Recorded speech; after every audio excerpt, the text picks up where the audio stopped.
Hi guys, welcome back to FPL Weekly, and this is our Game Week 4 review. And it was a very unexpected Sunday, and we'll be talking about the top performers in Game Week 4, the top differentials in Game Week 4, and some players that are under the radar, and also our FPL team performances. So yeah, let's begin.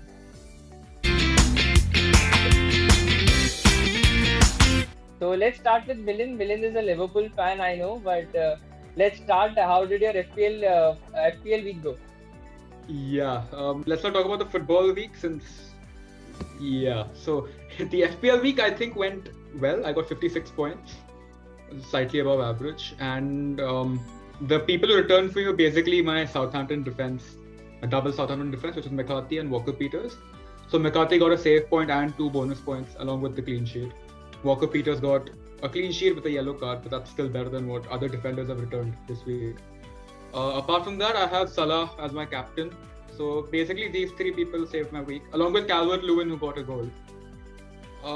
In terms of the picks who I hoped would have worked, I had De Bruyne and Foden. Foden was probably one of the worst players on the pitch out there, from what I remember, and De Bruyne was also not on par after the first 20-30 minutes. Apart from that, I had ASM, that is Saint Maximin, on the bench, second player. He got 12 points, and although I would have never started it, so I don't feel too bad about it.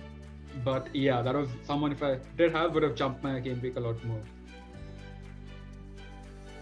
So yeah, overall, not a bad game week for you, but we have Shaurya as well, and he's a United fan. So Shaurya, how was your FPL week? So I think my FPL week was just like I just fell short fell short of average. So I got about 45 points. Not really good, not at all happy with it. My defense didn't work out this game week. Like I went double on Leicester defense, and that was a really bad decision. As well as Alexander-Arnold giving me -1, so it couldn't get any worse.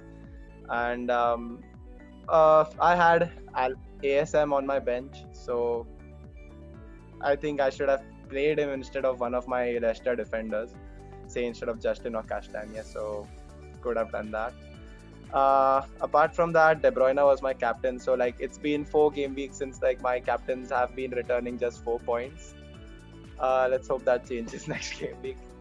And I had Fernandes, who took the United penalty, the only goal. So I think I'll continue. I'll keep him for the coming game weeks as well, just for the penalties.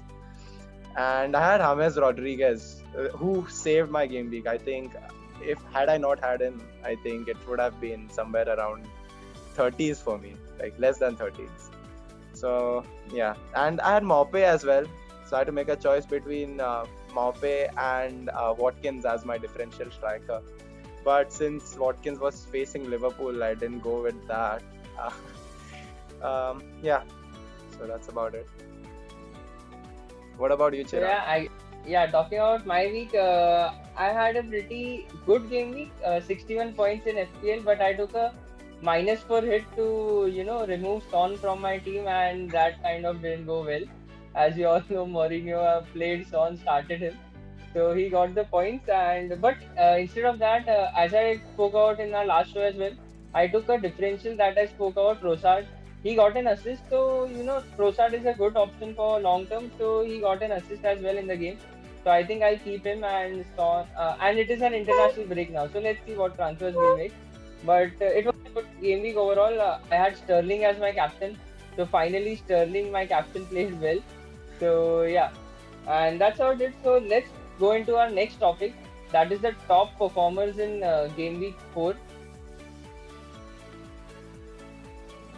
And talking about the top performers, so many unexpected players played well. So the first player that comes to my mind is Jack Grealish. He got like 3 goals and 2 assists, 3 assists and 2 goals. So yeah, Shaurya, can you speak more about him? Oh, so it was a perfect captain's performance by Jack Grealish. He totally led Aston Villa to like secure the game, like close the game, and like have Liverpool no say in it later in the later stages. Like we know Liverpool for their comebacks. Like even if they were 5-2 down, we can expect them to like come back up to 5-5 or even 5-6 and win the game. I think had they had Sadio Mane, they would maybe even they would have limited the damage and like maybe have gone for the win as well. So Jack Grealish was really charismatic on the pitch, a really good performance, and James Rodriguez as well. Yeah. So Rodriguez, 18 points. I think you cannot afford to give him even a little bit of space in the Premier League. So when it is against teams like Brighton who press up high up the pitch and leave spaces behind, I think James Rodriguez is absolutely lethal in such scenarios. So Yeah. so it was a very good performance by him as well. Yeah, exactly. And Spurs assets also performed well. So mostly Son and Kane. Son got around 18 points and Kane got around 16 points. So Milan can talk more about that. Yeah, so I think the only thing I can say is that people who didn't knee-jerk Son out the moment Mourinho said he'd be out for a few weeks probably gained the benefits from it. But I don't blame them either, because Mourinho was quite clear in saying that it's a hamstring problem and he'd be out, only to later then say he might actually play. So that's what I think like mind games of Mourinho worked out. Kane was again a typical Kane performance. I think I don't want to look too much into it because it was a broken United with 10 men. Like United don't look the same right now. And that's about it. So I think it was a great performance for Spurs, obviously, but it probably would have been slightly different if the red card wasn't a thing and if United were more warmed up. So yeah, exactly. And talking about another striker, so he's a Newcastle striker, Callum Wilson, and he scored like 16 points again. And he has been performing well. And I saw the Newcastle game, so every attack goes through him. He's the main striker now, and Wilson looks pretty involved. So Wilson performed really well. I think he can be a great option as well if you want to get a cheap striker. But let's talk about the top differences. There were many differences that performed well in game week 4. So the first one that comes to my mind is Ollie Watkins from Aston Villa. He scored like 19 points, 3 goals and an assist as well. So yeah, Shaurya, you want to talk about him? So it was a perfect hat trick by him, by Ollie Watkins. I think I think they gave him too much space to take his shots. So I think he could have done better. Maybe he could have gone for a haul. So yeah, I think that's about Watkins. But Yeah. I'm unsure about him in the long term. But who knows? Let's wait and see. Yeah, and talking about 2 more differences, so Chilwell from Chelsea, he played his Premier League debut. He got a goal, he got an assist, and he was taking all their corners. He was involved in the free kicks. So he's their main left back now and is free from the rotation risk as well. And his corners were pretty precise for Zuma, and Zuma also performed well. He was the main target when Chilwell was taking corners, and he also scored a goal. So I think Zuma and Chilwell are pretty great options if you want to take a punt on a Chelsea defender, because Reece James looks like he's a rotation risk now as Azpilicueta is back. So I think these both also performed really well, and they were below the differential. So they were below 5% of the teams before the game week 4. So they can be also great options. But talking about 2 more West Ham players, so Cresswell and Fornals, they both also performed really well in game week 4. So Viren, are they a one-game wonder, or will they be performing well for the long term? I'll start out with Fornals first, and I think he was a one-game wonder. I don't see him getting double-digit returns anytime soon. Apart from that, Cresswell is potentially a great option that you can look at. The only problem with him is I think his price is a bit too high for what he offers, because we don't know enough about the West Ham defense yet. We don't know, and historically we do know enough that they aren't a good defensive side. So if you're buying Cresswell, you're buying him for the attacking assets and then the potential clean sheet. And if I remember correctly, his price is 4.9. You can get other attacking fullbacks of 4.5, 4.6 right now, like Lamptey and Kyle Walker-Peters and so on. So maybe it's a proper punt if you get him. Do not expect clean sheets anytime soon. And it's West Ham, like they'll have their off switch ready to go in a week or 2, because that's how they work. So yeah, they're very risky picks in my opinion. Yeah, exactly. And Fornals was in less than 0.2% of the team. So he's like a great differential. if he keeps performing in the long term. So yeah, let's talk about our last segment, that is the under the radar players, and these are players that have been performing like okay, but you can get him in your teams and they are a good picks for long term. So let's start with Milind. So who are your players that are under the radar? I'd like to start with Dallas first, the Leeds fullback.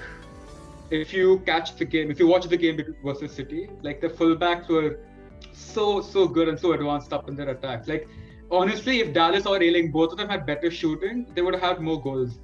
So I don't think you can go wrong with having a Leeds fullback in. My choice was Dallas, but I don't think you can go wrong with Ayling either.